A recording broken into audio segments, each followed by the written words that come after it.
Assalamualaikum warahmatullahi wabarakatuh. Yang terhormat Ibu Oktaria Ardika Putri, SSIMM, selaku dosen mata kuliah Public Relation, dan perkenalkan nama saya Ratri Pramudita dengan NIM 2040256. Di sini saya akan menjelaskan tentang cara komunikasi atau menyampaikan informasi kepada kaum milenial, kaum penyandang disabilitas, dan juga orang tua. Komunikasi merupakan suatu hal yang penting dalam kehidupan sehari-hari. Dengan adanya komunikasi, kita dapat berbaur, berdiskusi dengan orang-orang yang ada di lingkungan sekitar. Karena dengan berdiskusi, kita dapat menjalin silaturahmi ataupun hubungan erat terhadap sesama. Yang pertama, komunikasi dengan kaum milenial. Dalam membangun komunikasi yang efektif terhadap kaum milenial, sangatlah mudah. Tidak hanya komunikasi melalui tatap muka, melainkan komunikasi melalui media sosial. Adapun caranya yaitu yang pertama komunikasi secara singkat, padat, dan jelas. Maksudnya jika berkomunikasi dengan kaum milenial tidak harus muluk-muluk, agar tidak mudah bosan dalam menyampaikan pesannya. Yang kedua, pilih media yang sedang populer untuk berkomunikasi. Maksudnya selain berkomunikasi melalui tatap muka, kaum milenial juga lebih menyukai komunikasi melalui media sosial seperti WhatsApp, Instagram, Facebook, dan lain sebagainya. Yang ketiga, memberikan penjelasan secara detail.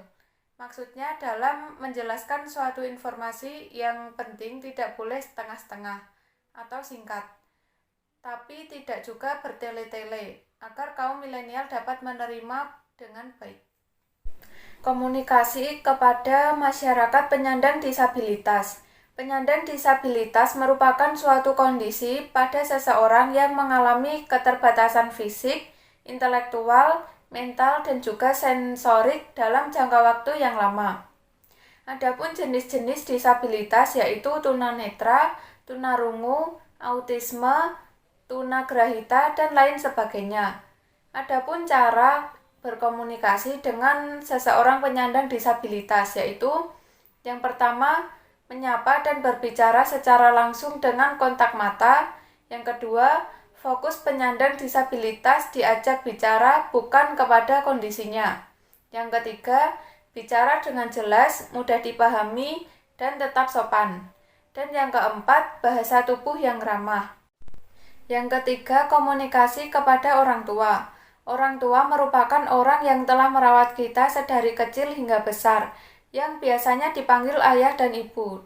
Dalam sehari-harinya tidak jarang kita berkomunikasi dengan orang tua, jadi hendaknya menggunakan tutur kata yang baik. Adapun cara yang berkomunikasi dengan orang tua yaitu yang pertama, berkomunikasi menggunakan bahasa yang baik. Menurut kebanyakan orang Jawa, jika anak muda berbicara kepada orang yang lebih tua, hendaknya memakai bahasa Jawa yang krama, karena bahasanya terdengar sopan. Yang kedua, mengajak orang tua berbincang ringan. Pembicaraan yang ringan dapat menambah keeratan jiwa kekeluargaan, seperti cerita keseharian kita kepada orang tua. Yang ketiga, mendengarkan orang tua sebelum kita berbicara.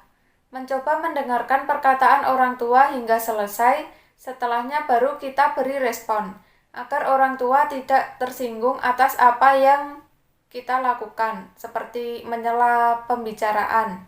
Yang keempat, meminta pendapat. Orang tua akan senang jika anaknya meminta pendapat kepada mereka, karena mereka akan merasa dihargai sebagai orang tua. Yang kelima, melihat situasi dan kondisi. Ketika berkomunikasi dengan orang tua, hendaknya kita pertimbangkan waktu dan situasi, seperti sedang santai dan sedang menonton TV. Baik, sekian dari saya. Kurang lebihnya mohon maaf. Akhir kata, wassalamualaikum warahmatullahi wabarakatuh.